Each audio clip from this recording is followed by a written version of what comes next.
I'm here with Cameron Pittman, who's a course developer here at Udacity. Thank you so much for talking to me today. Yeah, happy to be here. So Cameron's here to talk about some use of games in education. And so I know you did something really cool back when you taught in high school with games in your high school classroom. So can you tell us a little bit about that? Sure. So I was teaching high school physics, and I realized I wanted a better lab simulator. It's really hard to find lab supplies sometimes, and it's sometimes a lot easier to use something virtual. So I decided to use a video game because they're easily accessible and readily available. And I wound up using the video game Portal 2 to teach physics. Portal 2 has a puzzle maker in it. And this puzzle maker makes it really, really easy to make a level in about 5 minutes.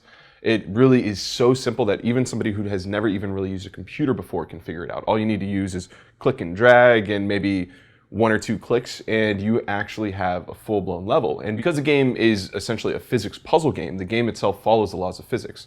So what I had my students doing is building levels in the game that were essentially experiments. And then I had them running experiments, collecting data, and then comparing the data they were collecting to what they would expect to see in the real world, which was pretty cool.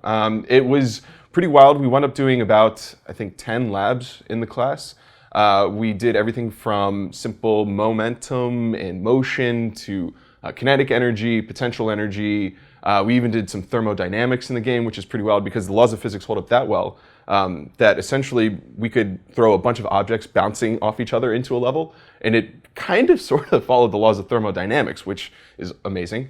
We had some other cool ones with terminal velocity. And yeah, I just had my students comparing what they saw to what they would see in the real world. Huh. And it wound up being a really, really fun semester. Yeah, I bet they really got a kick out of that. Mm-hmm. So for any of our students who might develop games to be used in the classroom, what do you think? What do you need to think about when you're developing games to the classroom to make sure they're really a learning experience and not a distraction for the students, or just something they kind of have fun playing around with and don't learn anything from? Sure.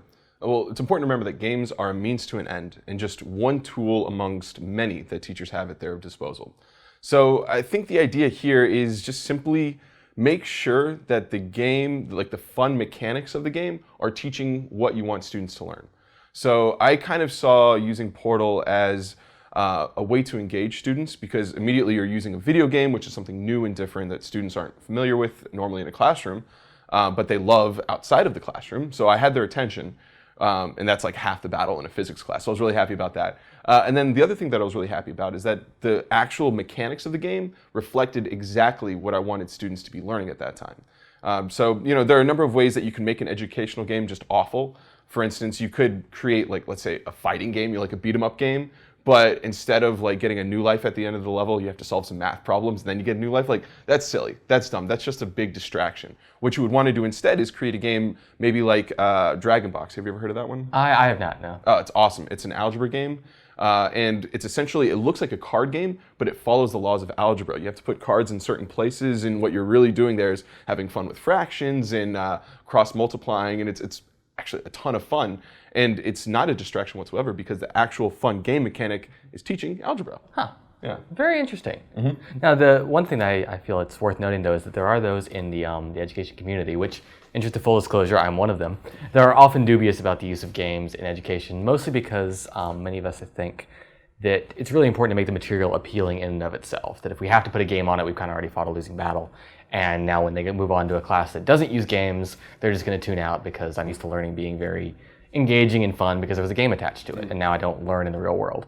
What would you say to people like me who have that criticism about this? It doesn't sound like that applies to the Portal 2 thing, but for other games, what would you say to that? Yeah, I understand that concern. You know, I love physics, and I think physics in and of itself should be super interesting.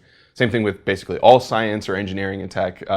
But for instance, if I were learning, let's say, I don't know, what didn't I like in school? Actually, I liked all my classes. You're not the target audience for this. But you know, I think it's just one tool of many. You know, and if it's a distraction and if it takes away from the fun or the essence of the material itself, you're probably just simply using the game wrong. It's a tool like anything else. It's just another media form. You have videos, you have books, you have audio. These are all very valid and relevant media sources to learn anything. And now you have games. Games are just another way of interacting with material. And so despite the fact that normally they're associated with fun and, you know, they could potentially be distracting, if used in the right way, I think there's really nothing to fear there. Mm-hmm. Yeah, I think that you're getting a really important distinction, which is between using games for education and gamifying education, which are two very different things. When we attach these badges and things like that to education, it can apply some motivators, but they're really extrinsic motivators, which might not get to the heart of what we really want to do in education.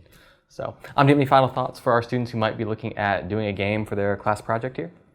You should go for it. It's fun. It's so much fun. And when you see kids, when you see their eyes light up, when you see them get really excited about playing a game and feel motivated to solve the kind of problems that you want them to solve, that's awesome. It's great. It's a fantastic feeling. But at the end of the day, it's just a lot of fun. I mean, you're adding fun to the classroom, and there's really no reason that learning can't be super enjoyable for everybody involved. So I say go for it. Have a good time. Cool. Well, thank you so much for talking to us. Yeah. And have a great rest of your day. Happy to be here. Thanks.